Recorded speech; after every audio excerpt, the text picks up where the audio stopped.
Sir প্রথমেই স্বাগত আপনাকে ত্রিপুরা নিউজ 8-এ। স্বাগত। স্যার যে বিষয়টি জানতে চাইবো, আজ ছিল 20 বক্সনগর এবং 23 ধনপুরের উপনির্বাচনের দিন।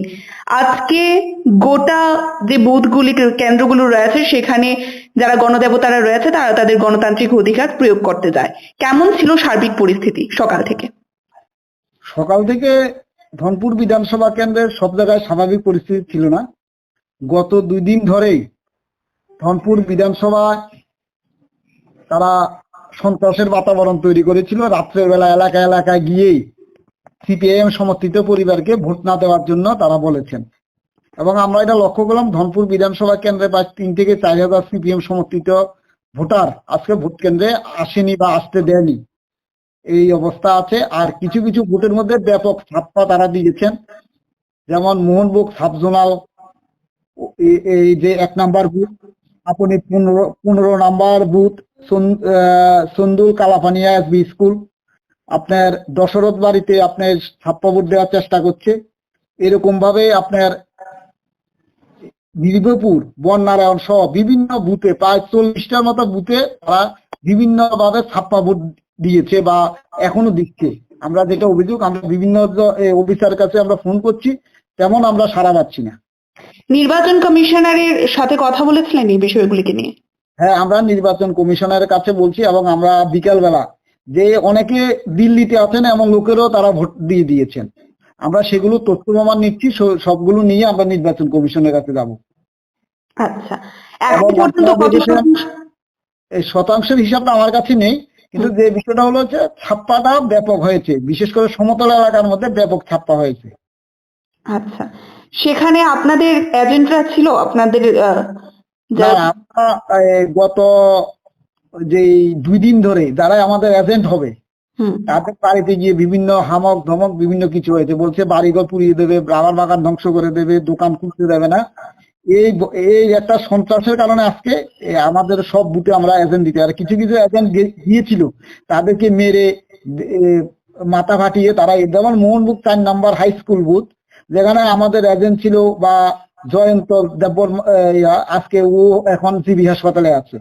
এইভাবে অনেকগুলো বুথে তারা আমাদের এজেন্টদেরকে মারধর করে পিটিয়ে তারা, এবং যেটা বিষয় হলো ধনপুর বিধানসভা এখন পর্যন্ত তার 1,500 হতে 2,000 বহিরাগত এখনো আছে, যারা বিশ্রামগঞ্জ থেকে এসেছেন, উদয়পুর থেকে এসেছেন, কাকরাবন থেকে এসেছেন, শালগড়া থেকে এসেছেন, এদিকে বিলোনিয়া থেকে, শান্তির বাজার থেকে, রাজনগর থেকে বিভিন্ন বুথে তারা এই বহিরাগতরা 1,500-2,000। আমরা গত 2 দিন ধরে তাদের অবস্থান, কার বাড়িতে আছেন, সবগুলো আমরা জানিয়েছি আরোর কাছে বা নির্বাচন কমিশনে যারা দায়িত্বে অফিসাররা আছে তাদের কাছে, কিন্তু আমরা দেখলাম এখন পর্যন্ত তারা বিভিন্ন এলাকায় জমায়েত করে আছেন এবং আমাদের ভোটারদেরকে কিছু কিছু এলাকা বাধা দিচ্ছেন, বা কেউ অনেকে বীরপুরের লাইন থেকে আমাদের ভোটারদেরকে সরিয়ে দিয়েছে, তো তোমরা ভোট দিতে পারবে না। স্যার, যারা টহলদারিতে রয়েছে প্রশাসনিক আধিকারিকরা, তাদের ভূমিকা কি? তাদেরকে এই বিষয়গুলো আপনারা জানিয়েছেন? কি ব্যবস্থা নিয়েছেন তারা? সবাইকে আমরা জানিয়েছি যে সেক্টর অফিসার, আপনার এক সেক্টর অফিসার আছে ঝুলন মল্ল, যেটা ভবানীপুরের দিকে হয় 50 থেকে 59 পর্যন্ত, সেখানে দেখা যাচ্ছে উনি কোনো ভূমিকা নেয়নি। তার পরিপ্রেক্ষিতে দেখা যাচ্ছে 57 নম্বর বুথে আপনার রাজনগরের লোকে এসে সেখানে ভোট দিয়েছেন, এবং বিজেপি লোকেরা অনেকে ভোট দিতে পারেন কারণ তারা দিয়ে দিয়েছেন। এরকম অবস্থা আপনার এই নিদিয়া বাবশ্রেণী বুথে বাইরের লোকেরা ভোট দিয়েছেন, বিশেষ করে বিলুনিয়া সাব ডিভিশনের লোকেরা। এরকম ভাবে এই ঝুলন মোল্লা, এবং উনি এখন পর্যন্ত, আমি কিছুক্ষণ আগে ফোন করছি, উনি এখন পর্যন্ত আমার ফোন রিসিভ করেননি, উনি রিসিভ করছেন না। টোটালি একটা দলদাসে অবস্থার মধ্যে কাজ করছেন এই সেক্টর অফিসার। গত 2023 সালে নির্বাচনে উনি এই কাজ করেছেন, এবারও সেই ঝুলন মোল্লা যিনি এসডিউ পিডব্লিউডি কাঠালিয়ার, উনি এই আজকে এই কাজটা করছেন, কারণ ওনার সঙ্গে অর্থনৈতিক লেনদেন আছে, কারণ উনি পিডব্লিউ দপ্তরের এসডিউ, উনি তাদের যারা নেতৃত্ব আছে মন্ডলের সাথে তাদের অর্থনৈতিক লেনদেন আছে, কাজ যে কাজগুলো টেন্ডার হয় এগুলো ওনার মাধ্যমে, তাদের মাধ্যমে সেগুলো হয়। সুতরাং তিনি টোটালি দলদাস বিজেপির পক্ষে হইয়া কাজকর্মগুলো করছে।